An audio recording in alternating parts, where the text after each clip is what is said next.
Bismillahirrahmanirrahim. Assalamualaikum warahmatullahi wabarakatuh.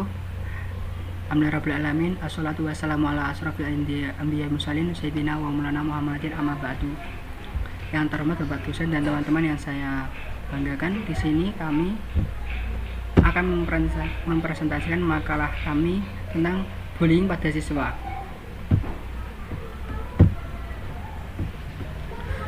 Sebelum mulai presentasi, marilah kita membuka bacaan Bismillah terlebih dahulu. Bismillahirrahmanirrahim. Di sini saya akan mempresentasikan tentang poin pengertian. Baik, saya akan menjelaskan tentang pengertian bullying. Definisi bullying merupakan sebuah kata serapan dari bahasa Inggris. Bullying berasal dari kata bully yang artinya penggertak, orang yang mengganggu orang yang lemah. Terus beberapa istilah dalam bahasa Indonesia yang sering kali dipakai masyarakat untuk menggambarkan fenomena bullying diantaranya adalah penindasan, penggencetan, perpeloncoan, pemalakan, pengucilan, atau intimidasi. Bullying adalah tindak permusuhan yang dilakukan secara sadar dan disengaja yang bertujuan untuk menyakiti seperti menakuti melalui ancaman, agresi, atau menimbulkan teror. Terus termasuk juga tindakan yang direncanakan maupun yang spontan bersifat nyata atau hampir tidak terlihat di hadapan seseorang atau di belakang seseorang. Mudah untuk diidentifikasi atau terselubung di balik persahabatan, dilakukan oleh seorang anak atau sekelompok anak. Banyak para ahli yang mengumumkan pendapat mengenai bullying. Seperti pendapat Always, bullying merupakan perilaku yang ditujukan untuk melukai siswa lain secara terus-menerus tanpa sebab.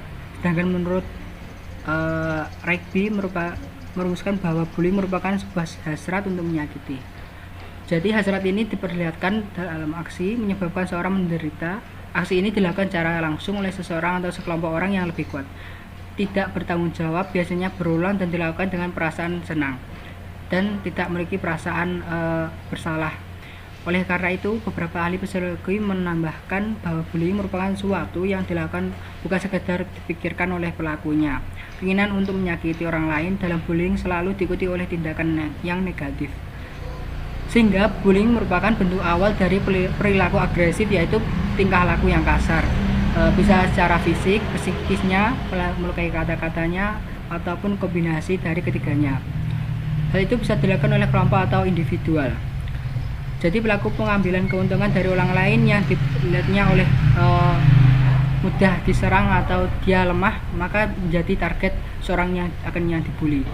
Tindakannya bisa dengan mengajak nama, terus korban diganggu, terus atau diasingkan, dan dapat merugikan korban sehingga mengenai mentalnya juga. Sekian dari saya, akan dilanjutkan oleh teman saya. Di sini saya akan melanjutkan presentasi dari teman saya. Selanjutnya yaitu jenis-jenis bullying. Jenis-jenis bullying di sini ada 4, yaitu bullying secara fisik, bullying secara elektronik, bullying secara relasional, bullying secara verbal.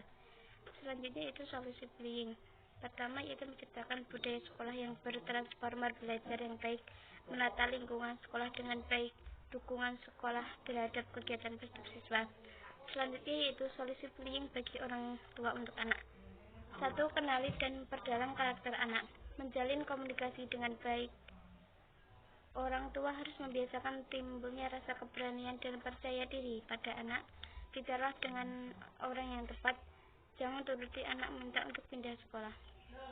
Selanjutnya itu solusi bullying bagi guru untuk siswa. Pertama, sebisa mungkin mendapatkan kejelasan informasi mengenai apa yang terjadi. Bantu siswa menyelesaikan masalah, jangan menyalahkan siswa tersebut. Minta bantuan guru, BP atau ahli profesional untuk mengembalikan kondisi korban ke semula. Selanjutnya akan dilanjutkan oleh teman saya.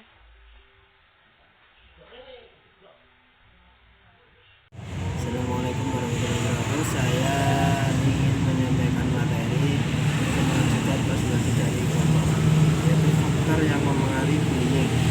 Faktor yang pertama yang memengaruhi bullying yaitu faktor keluarga. Pelaku bullying seringkali berasal dari keluarga yang bermasalah, orang tua yang sering menghukum anaknya secara berlebihan, atau situasi rumah yang penuh stres, agresi, dan permusuhan. kedua yaitu faktor sekolah. Pihak sekolah yang sering mengabaikan keberadaan bullying ini, anak-anak sebagai pelaku bullying akan mendapatkan penguatan terhadap perilaku mereka untuk melakukan intimidasi terhadap anak yang lain. Yang ketiga yaitu faktor teman sebaya. Anak-anak ketika berinteraksi dalam sekolah dan dengan teman di sekitar rumah kadangkala terdorong untuk melakukan bullying. Beberapa anak melakukan bullying dalam usaha untuk membuktikan bahwa mereka bisa masuk dalam kelompok tertentu meskipun mereka sendiri merasa tidak nyaman dengan perilaku tersebut. Sekian presentasi dari kelompok kami. Bila ada kurang lebihnya, mohon maaf sebesar-besarnya. Assalamualaikum warahmatullahi wabarakatuh.